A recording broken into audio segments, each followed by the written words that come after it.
In 2014, a Hamilton-based trio, Black Collar Union, won the 97.7 Hits FM Rock Search. They've been a very busy band since then. In 2014, they released their very first 6-song EP. And tonight at Detour nightclub right here in downtown St. Catharines, they have their brand new 6-song EP release party. Bobby Rock and myself caught up inside with the band, a band that went from villains to victims.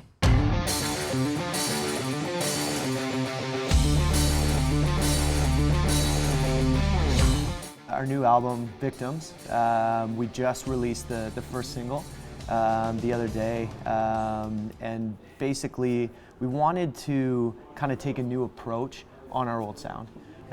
We sat down and really focused on writing. I think we carved out maybe like 3 months and just focused on writing song after song after song, and then eventually just ended up kind of staying on the 6 that you can hear on Victims.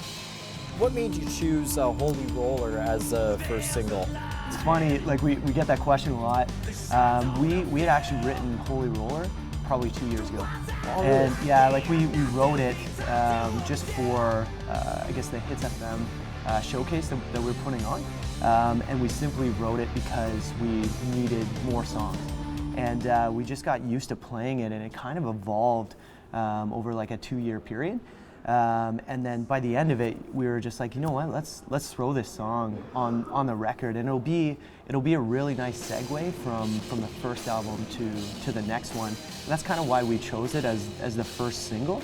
With Dave and Matt, Black Collar Union, you must have amazing chemistry. Talk about how you became so successful in such a short period of time. We were kind of deliberate with how we did it. Josh and I had been playing together in another band before that, which was a lot more like prog rock kind of thing, more of like a musician's band.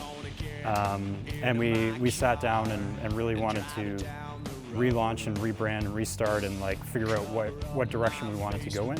And we ended up meeting up with a friend of a friend who ended up being our producer for Black Collar Union's first album, Villains. And we really started fresh, working on real raw rock and roll, and got our start with that. Blood, Sweat, and Brotherhood is on so many things I read about Black Collar Union. Where'd that come from? Ooh, I think that was something Josh made up, I think, in the process. I think because we're always doing things together and it is a real like trio, everyone pulls their own weight. I think that's where the brotherhood comes from. And I mean, Blood, Sweat is just all hard work. Hard work, yeah. Especially at Detour. We're sweating hard at Detour. Dave, favorite Black Collar Union song? Off the new album, definitely Livin' Loud. It's pretty much a rock anthem. It's got a bit of like a Audio Slave tone to it, and I just love playing it. It's so big and so live.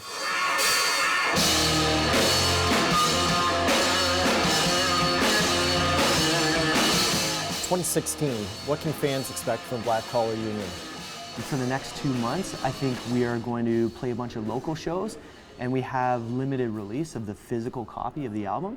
And then you'll see like a PR campaign come through where it really pushes the album and tries to get like national exposure.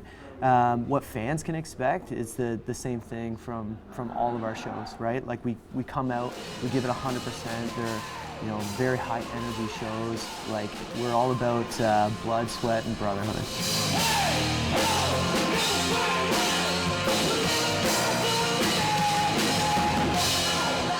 Thanks to Josh, Dave, and Matt from Black Collar Union for joining us here at Detour Nightclub. In support of tonight's CD release party, we had the Maysides, Revive the Rose, and Blind Viewer.